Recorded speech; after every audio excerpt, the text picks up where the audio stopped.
My name is Barbara and I work at SOS Community Services. Today I'm going to show you around one of our shelter houses and tell you a little bit more about our shelter program. When you think of shelter, you probably think of a dormitory style facility. But at SOS, we do shelter a little bit differently. We master lease several houses in Ypsilanti like this one to provide shelter to families with children who are going through homelessness. For very large families, a home-based shelter is really a better option. If you think about a family who has like 9 members, they're not going to fit very well in a dorm room style shelter. In addition, house-based sheltering is a better option for multi-generational families.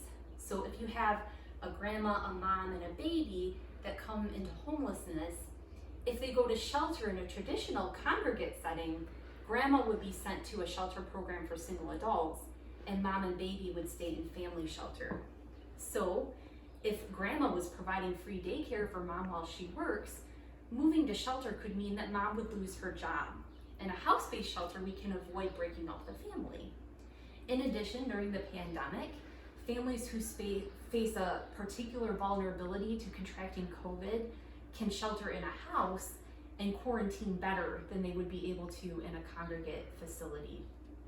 House-based shelter also reduces the stigma of homelessness. Many of the children who move into SOS's shelter homes don't even know that they're homeless and living in a shelter. They just think this is the house where we live now.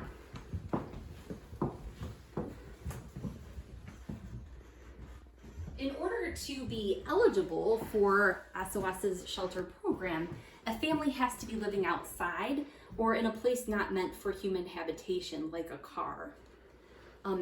Families who come into SOS's shelter will usually move into our rapid rehousing program when they leave shelter, and in that case, they take up the lease themselves and they become the leaseholders instead of SOS.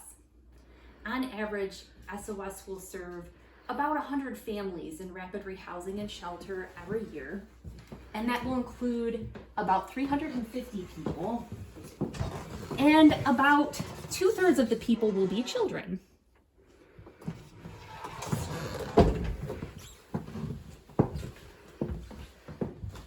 When families leave shelter and go into rapid rehousing, SOS will help them with rental assistance for about 6 to 12 months until they're able to manage paying all their rent on their own.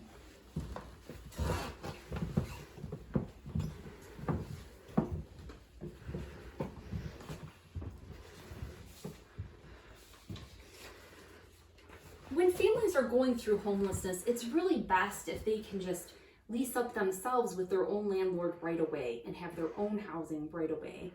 But for some families who have histories of evictions, really poor credit, or criminal histories, it can be really hard for them to find a landlord who's willing to work with them right away.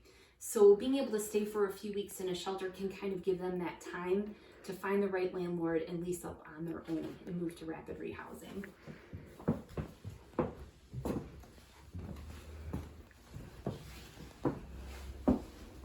Most families who are going through homelessness move from place to place for months.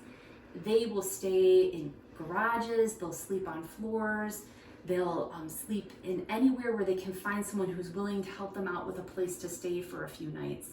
So by the time they come to SOS's shelter program, they've really shed most of their personal possessions, and they mostly don't have more than just what they're wearing. When they move into SOS's shelter program, we're able to give them sheets, blankets, towels, dishware. So if you can imagine being a family that's been living in a car for weeks, what a relief it must be to finally get into shelter. I'm sure that you can imagine kids coming through the front door, running to the back of the house to check out the bedrooms, taking a look at the yard where they're going to be able to play, and it's just a great feeling and a great relief. But I'm sure you can imagine how much better it is not just to finally have a bed, but to also have a pillow and a blanket and those special touches that make a house really feel like a home. We're able to provide donations of housewares from people like you to help families who are going through homelessness get back on their feet. If you're interested in helping families who are going through homelessness in our community during the pandemic, you can visit soscs.org to learn about more ways that you can get involved and to sign up for our e-newsletter. Thanks and have a great day.